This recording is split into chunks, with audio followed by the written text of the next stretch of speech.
قال قال رسول اللہ صلی اللہ علیہ وسلم انی آمرکم بخمس اللہ امرنی بہن. یہ ایک روایت میں اضافی الفاظ ہیں، اللہ امرنی بہن، دوسری میں نہیں ہے. انی آمرکم بخمس کے بعد شروع ہو جاتی ہے بالجماعت والسمع والطاعت والہجرت والجہاد فی سبیل اللہ. مسلمانوں میں تمہیں 5 باتوں کا حکم دے رہا ہوں، اور یہ حکم اللہ نے مجھے دیا ہے. حالانکہ آپ کو بھی حکم دینے کا اختیار ہے، لیکن آپ نے تاکید کے لیے کہا. میں اپنی طرف سے نہیں کہہ رہا، میں پہنچا رہا ہوں. انی آمرکم بخمس اللہ امرنی بہن بالجماعت والسمع والطاعت والہجرت والجہاد فی سبیل اللہ. ذرا دیانتداری کے ساتھ ہاتھ اٹھائے ان مجمع میں سے وہ لوگ جنہوں نے پہلے کبھی یہ حدیث سنی ہے. ایک تو ادھر میں نے ہاتھ دیکھا ہے، اس کا چرچا ہی نہیں ہمارے ہاں. کیوں؟ یہ اس لیول سے متعلق ہے جس لیول پہ ہم سوچتے ہی نہیں. اقامت دین کی جدوجہد، نظام کو بدلنے کی جدوجہد، یہ ہمارے ذہن سے خارج، ہمارے تصور دین سے خارج.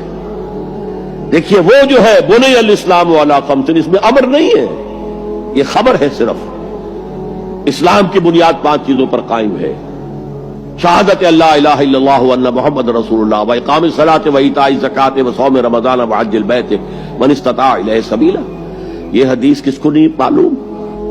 متن یاد نہ ہو یہ بات دوسری ہے، کس کو نہیں معلوم 5 ارکان اسلام حضور نے بتائے ہیں؟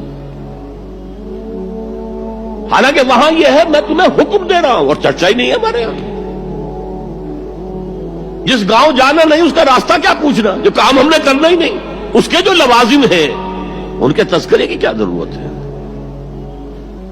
یہ ہے ہمارا اس وقت کا عام مسلمانوں کا تصور. زیادہ سے زیادہ یہ کہ دین کو پھیلاؤ، یا تو یہ کہ اپنی ذاتی نیکی کا تصور ہے، اور یا پھر اس سے اوپر صرف یہ دعوت و تبلیغ. اس سے اوپر کی تیسری منزل جسے اقامت دین کہا جائے، جو خصوصی الفاظ حضور کے لیے 3 مرتبہ قرآن میں آئے: هو الذی ارسل رسولہ بالہدی ودین الحق لیظہرہ علی الدین کلہ.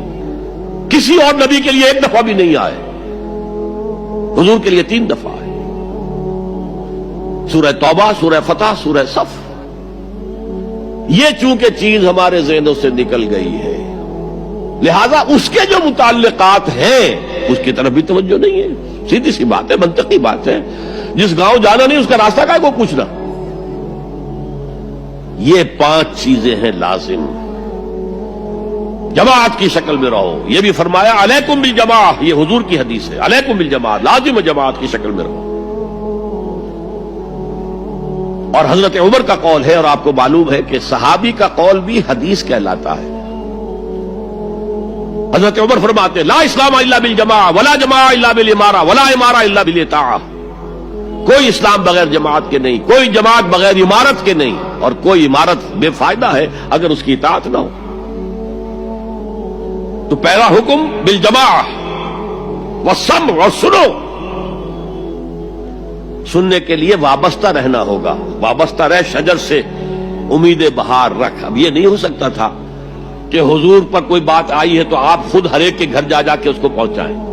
آپ وابستہ رہیں اس نظم جماعت کے ساتھ. جیسے کہ درخت کا پتا جو ہے اس تک بھی جڑ سے لے کر جو غذا آ رہی ہے درخت کے پتے تک پہنچ رہی ہے. تو پیوستہ رہ شجر سے امید بہار رکھ، اس پیوستگی کے ساتھ، تاکہ وہ سارے احکام آپ تک خود بخود پہنچے. والطاعہ، اور اطاعت. 3 چیزیں ہو گئی: بالجماعت والسمع والطاعت والہجرت والجہاد فی سبیل اللہ. اور میں اس کی حقیقت پہلے بھی بیان کر چکا ہوں. ہجرت، اس کی بنیاد کیا ہے؟ حضور سے پوچھا گیا ای الہجرت افضل یا رسول اللہ، اے اللہ کے رسول سب سے اعلیٰ اور سب سے افضل ہجرت کون سی ہے؟ فرمایا ان تہجر ما کرہ ربک، ہر اس چیز کو چھوڑ دو جو تمہارے رب کو پسند نہیں ہے. آج اپنے گریبان میں جھانکیے، جو چیز زندگی میں غلط ہے شریعت کی روح سے طے کیجئے کہ اب نہیں ہوگی، اب ختم کر دوں گا. ہجرت شروع ہو گئی آپ کی. تہجر ما کرہ ربک، ہر اس چیز کو ترک کر دو، چھوڑ دو جو تمہارے رب کو پسند نہیں. اور آخری ہجرت تو آئے گی وہ اقامت دین کے آخری مرحلے میں، جب اقدام ہوگا، جب نظام کو چیلنج کیا جائے گا، پھر جو ہجرت ہوگی وہ فرض ہجرت ہوتی ہے. مدینے کی ہجرت فرض تھی، ہجرت حبشہ فرض نہیں تھی.